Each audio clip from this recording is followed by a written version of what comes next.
John Edward Jones, Nutty Putty Cave. In November 2009, 26-year-old John Edward Jones, a medical student and father of one, entered Nutty Putty Cave in Utah with his brother and a few friends. Known for its tight, winding passages and treacherous terrain, the cave had a history of past rescues and was considered dangerous even by seasoned spelunkers. But John had grown up exploring caves and felt confident navigating their claustrophobic paths. What began as a casual family outing quickly spiraled into a nightmare. While attempting to pass through a narrow section mistakenly believed to be part of the birth canal route, John wedged himself into an 18-inch wide, 10-inch high vertical shaft, head first and at a steep downward angle. He was trapped upside down, his body nearly folded in half. When his brother realized something was wrong, he immediately alerted authorities. A massive rescue operation was launched, involving over 100 volunteers and first responders. Rescuers rigged pulleys and ropes, worked tirelessly for hours in the pitch-dark, cramped space, and even managed to move him slightly, but the pressure on John's body was relentless. For over 27 agonizing hours, they fought to free him. But with the blood pooling in his head due to the inverted position and his lungs gradually collapsing from the compression, John's condition worsened. He remained conscious for much of the ordeal, speaking to rescuers and praying with them. But on November 25th, he went unresponsive. Shortly after, he was pronounced dead, his cause of death: cardiac arrest due to positional asphyxia. His body could not be safely removed from the cave. In the aftermath, officials made the grim decision to seal Nutty Putty Cave permanently. Concrete was poured to close the entrance, making John's final resting place part of the rock itself, Floyd Collins Sand Cave. In January 1925, Floyd Collins, a skilled cave explorer from Kentucky, ventured alone into Sand Cave, a remote cavern in the state's south-central region. He was on a mission to find a new tourist attraction that could rival Mammoth Cave. But what began as a routine solo expedition quickly turned into one of the most harrowing and publicized cave disasters in American history. On January 30th, while crawling through a narrow, twisting limestone passage about 55 feet underground, Floyd's left leg became pinned beneath a heavy slab of rock. He was trapped in a space so tight he couldn't sit up, barely able to move his arms. When he didn't return home, searchers followed his trail and found him, alive but immobilized. Over the next several days, rescuers passed him food and water through a small opening. Reporters soon arrived, and Sand Cave became the center of a media frenzy. Crowds gathered above ground as journalists broadcast hourly updates by radio, turning Floyd's entrapment into a national obsession. But the narrow passageway collapsed further during rescue attempts, sealing him even deeper. As days turned into weeks, hope faded. On February 16th, after 14 days underground, Floyd Collins died from exposure, thirst, and starvation, still trapped in the same position where he'd been found. His body couldn't be retrieved until 2 months later. Neil Moss, Peak Cavern. In March 1959, 20-year-old Neil Moss, a bright Oxford undergraduate, descended into Peak Cavern, also known as the Devil's Arse, in Derbyshire, England. The cave, a labyrinth of narrow shafts and winding tunnels, was no place for error. But as part of a university expedition, Neil was determined to explore its untouched depths. He attempted to descend a narrow vertical shaft just 1.5 feet wide, unaware it would become a tomb. As he inched downward, his shoulders wedged tighter. He became hopelessly stuck, his body twisted, head tilted downward, arms pinned to his sides. The rescuers scrambled into action. Rope systems were set up. Volunteers, including some of the UK's most experienced cavers, descended into the shaft, bringing oxygen and words of comfort.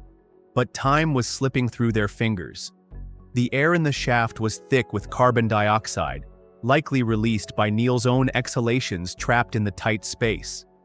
As hours stretched into nearly 2 days, Neil's voice weakened, then went silent. On March 24, 1959, after repeated failed attempts to reach or extract him, it became clear Neil had died, likely from asphyxiation. His father, in an act of heart-wrenching finality, asked that his son's body not be retrieved to avoid risking more lives. Authorities sealed the shaft with explosives. Neil remains entombed in that narrow crevice to this day. David Gill, Marble Arch Caves. In 1995, deep beneath the surface of County Fermanagh, Northern Ireland, the serenity of the Marble Arch Caves masked a tragedy that would haunt the cave diving community. David Gill, a seasoned and highly respected diver, entered the flooded passages with confidence built on years of experience. But even for the best, the underground world can turn treacherous in an instant. While navigating one of the submerged chambers, Gill encountered a sudden silt-out, a dense, blinding cloud of disturbed sediment. Visibility dropped to zero. In the dark, disorienting maze, Gill struggled to find his way back to safety. Time was no longer on his side. His oxygen dwindled. His chances of survival faded. Alone and trapped in the cold silence, he ran out of air and drowned before rescuers could reach him. The aftermath sent shockwaves through the diving community. Gill's death wasn't caused by recklessness. It was a stark reminder of how quickly things can spiral, even for experts. His passing led to renewed calls for stricter protocols and improved safety systems in underwater cave exploration. Saman Kunan, Tam Luang Cave. In July 2018, deep beneath the jungle-clad hills of Chiang Rai Province in northern Thailand, a daring rescue mission unfolded in the flooded chambers of Tam Luang Nang Non Cave.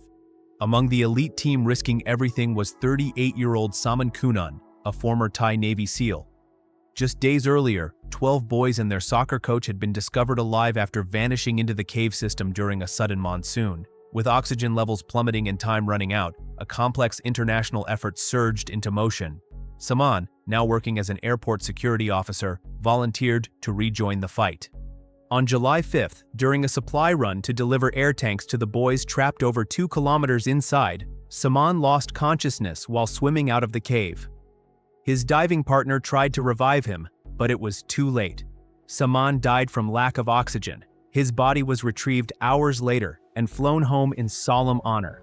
His final mission became a turning point. It galvanized global resolve and redefined the risks faced by those navigating the narrow, murky passageways.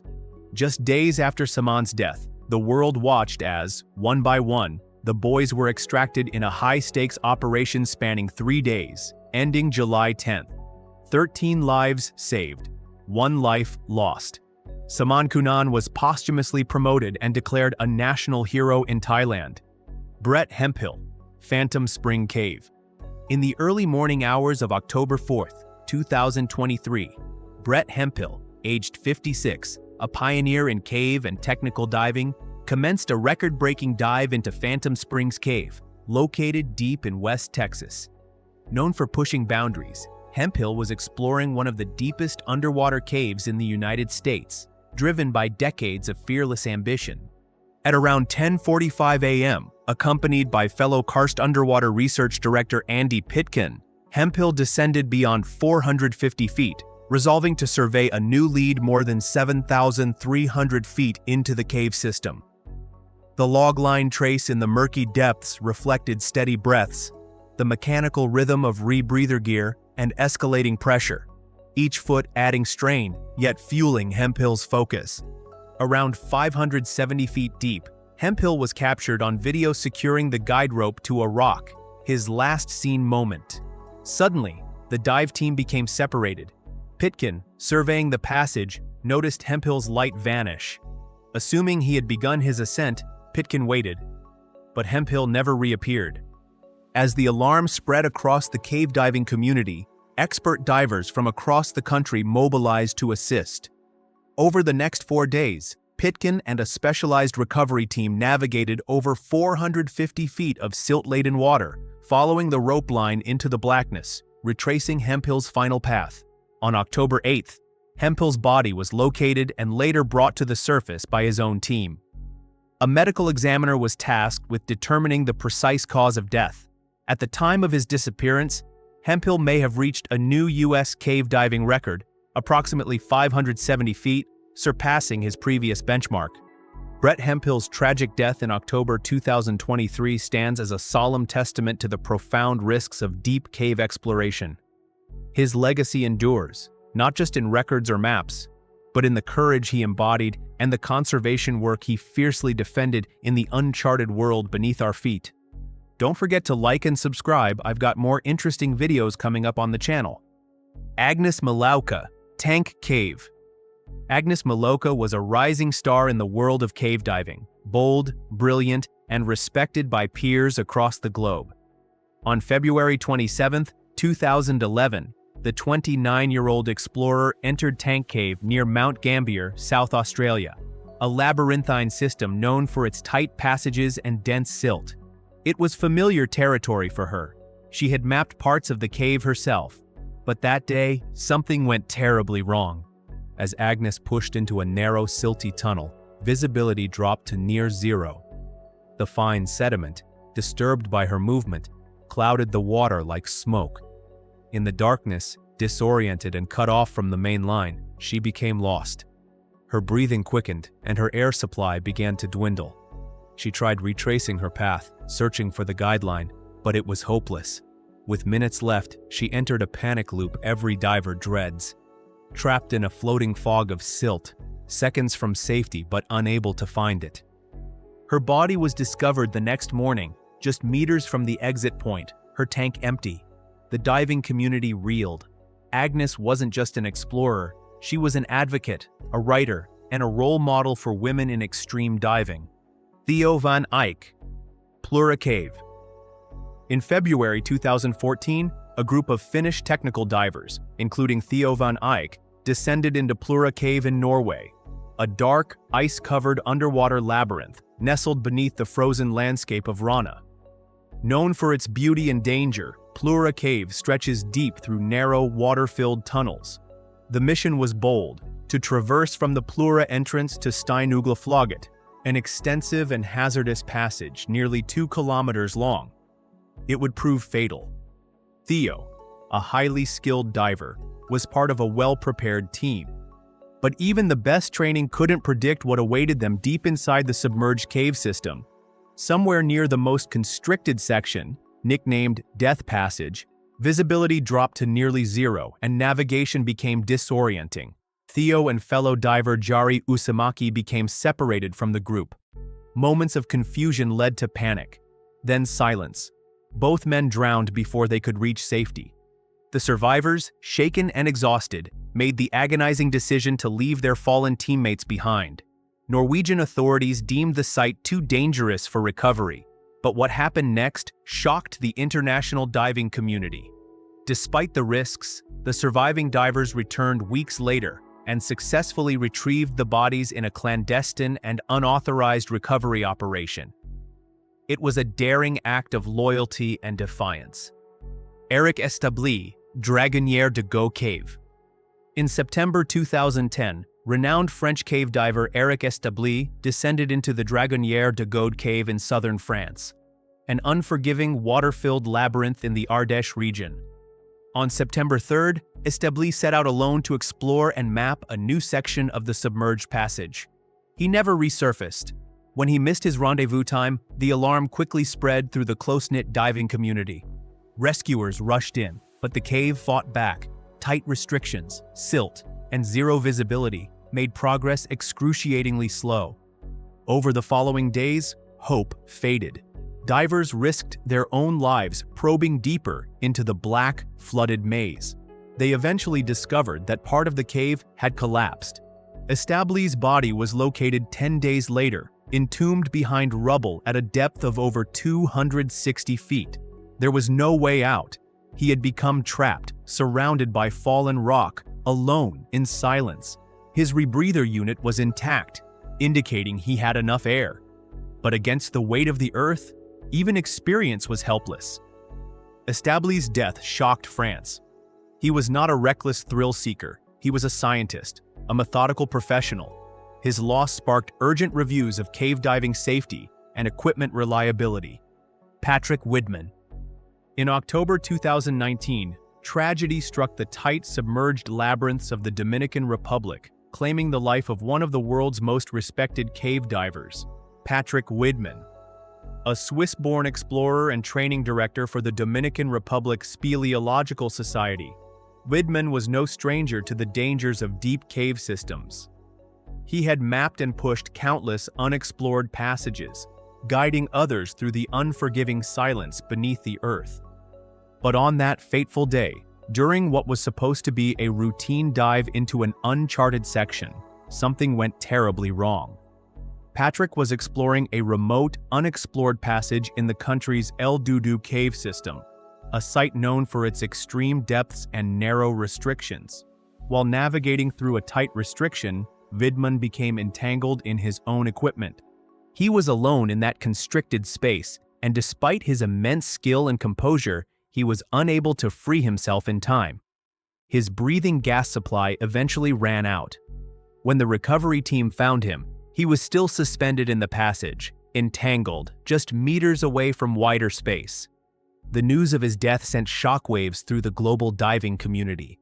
Patrick Widman wasn't just a diver, he was a pioneer, a teacher, and a mentor to countless explorers pushing the boundaries of what's known beneath the surface. His passing was a stark reminder. Even the best-trained divers, in familiar territory, are never invincible underground. The caves give no second chances. Yet, through Patrick's maps, training, and discoveries, his legacy lives on, etched into the rock and remembered by every diver who dares to follow where few have gone. Dion Dreyer, Bozeman's Gat Cave. In December 1994, 19-year-old Dion Dreyer descended into the haunting depths of Bozeman's Gat Cave, one of the deepest submerged freshwater caves on Earth, located in South Africa's Northern Cape. A passionate diver, Dion was part of a support team assisting in a deep technical dive. But during his ascent from over 800 feet below the surface, something went horribly wrong. He lost consciousness, possibly due to carbon dioxide buildup or oxygen toxicity, and sank silently back into the black. Despite extensive search efforts, his body was never recovered. It remained entombed in the depths for 10 long years. Then, in 2004, an elite Australian diver named David Shaw made a chilling discovery. On a record-breaking dive to 886 feet, he found Dion's body, still in its dive gear, motionless on the cave floor. Shaw made a fateful decision. He would return to bring Dion home. On January 8, 2005, with cameras rolling and a carefully choreographed plan, Shaw descended once more. But at those crushing depths, things spiral fast. As he struggled to secure the body bag, his own gear became entangled in the lines. Shaw never made it back. His final dive ended where Dion's had, at the bottom of Bozeman's Gat. Days later, rescue divers recovered both men. Their bodies were found just feet apart. The tragedy shook the diving world and raised sobering questions about the limits of human endurance. Dion Dreyer's story became more than a tale of loss. It became a symbol of obsession, risk, and the high price of going too deep. David Shaw, Bozeman's Gat Cave. In January 2005, at South Africa's infamous Bozeman's Gat Cave, renowned technical diver David Shaw embarked on a mission few dared to consider: retrieving the body of Dion Dreyer, a young diver who had perished in the same cave more than a decade earlier. Bozeman's Gat is one of the deepest submerged freshwater caves on Earth, plunging over 890 feet into absolute darkness. Dreyer had blacked out during a dive in 1994, and his body had remained undisturbed at 270 meters, nearly 886 feet, for 10 years, until Shaw found it during a record-setting dive in 2004. Determined to bring closure to the Dreyer family, Shaw returned with a full support team to recover the remains. On January 8, 2005, Shaw descended into the abyss carrying a lightweight body bag, cameras, and hope. At the bottom, he located Dion's body and began the delicate process of securing it. But as Shaw tried to free the remains from the silted floor, the situation turned perilous. The corpse had become partially fused to the cave floor. Struggling with visibility, entanglement, and rising carbon dioxide, Shaw's breathing became erratic. He never resurfaced. His dive partner, Don Shirley, nearly died trying to rescue him, and suffered permanent inner ear damage. The recovery mission had turned fatal. 10 days later, in a cruel twist of fate, both Shaw and Dreyer's bodies floated to the surface, still tethered together. The tragic outcome shocked the diving community and became a haunting testament to the dangers of extreme depth diving. Yet David Shaw's final dive was not in vain. It brought long-sought closure to a grieving family and underscored the extraordinary risks some are willing to take for others. If you enjoyed this, I'm going to be posting a lot more interesting videos here. I'd greatly appreciate it if you could like and subscribe. Thank you very much.